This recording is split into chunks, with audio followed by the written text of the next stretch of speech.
Dictation will start in 5 seconds. I am thankful to you for having given me this opportunity long last to say a few words on the budget.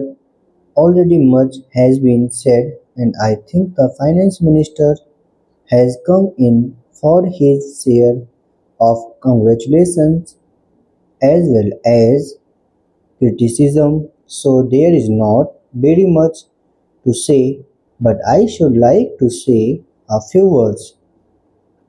The increased development expenditure and the absence of any new taxation has earned for the budget a good response even from the businessmen. I especially welcome the relief given to the middle classes by raising the exemption limit of income tax in respect of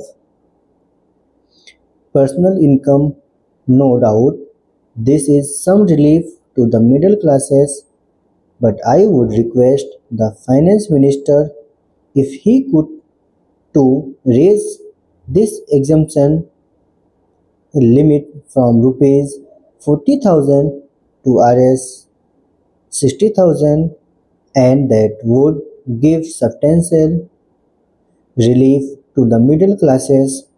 I am indeed glad that the Taxation Inquiry Commission has been appointed with Dr. John Mathai as the chairman, and I am sure that many of the vexed problems may be solved through this commission.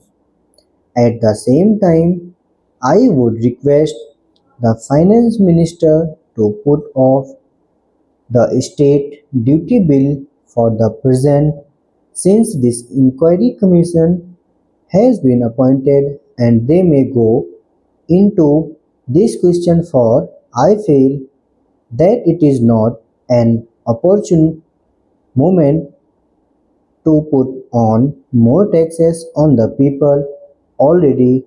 As Mr. Gadgil has pointed out, there are so many taxes on the people. The people are overburdened by taxes and they are just trying to recover their stability. So, in regard to state duty, I would ask him to consider about it. My reason for asking it to be postponed is, as I have said, that the people are still facing economic distress, and then our government is not able to offer the amenities which other countries have, where the state duty exists, such as free compulsory education for children, for free medical aid, homes for the poor and the destitute, old age pension, etc.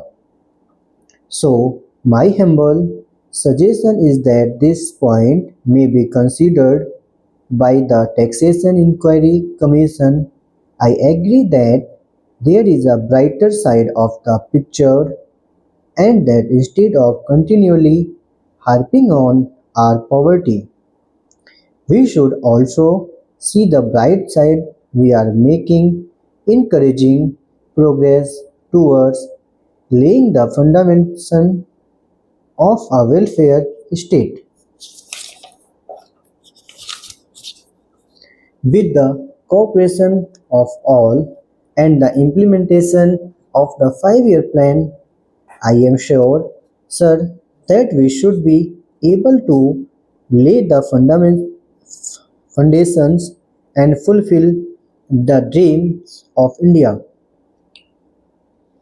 It is indeed encouraging to know from the finance minister that there is a tendency of lowering food prices all over the world, and in that case, the prices in our country to would be lowered. Regarding defense for obvious security reasons, I do not agree with my friends who say that the expenditure would be curtailed. It is not advisable to take any undue risk and slacken the defense arrangements. Indeed, defense is one of our valuable assets, although strange to say, there seems to be adverse opinion in some quarters. I agree with what General Cariappa once said, that God and army are remembered only when there is trouble. The army consists of the most disciplined and loyal set of young men. It would not be proper to effect economy in the pay of these brave officers, as it would not be an incentive for the right type of young men to join the army, and it would become ineffective and inefficient. I believe already officers who were drawing rupees 40,000 as their pay are now getting only rupees 7,000 and about rupees 1,000 as allowance. That is, they are getting about half of what they were getting before. It is very hard for those officers on field duty to establish separate establishment for their families and for their children, and I would especially appeal to the finance minister to see that the family allowance may be restored to those officers who are on field duty. Economy in army could be effected in other ways. There is scope for more efficient operation of defense industries, which process seems slow, and by purchase policy of utilizing goods and stores indigenously manufactured. Preferences should be given to country-made war materials, such as could be produced here, and they would be cheaper than foreign-made goods.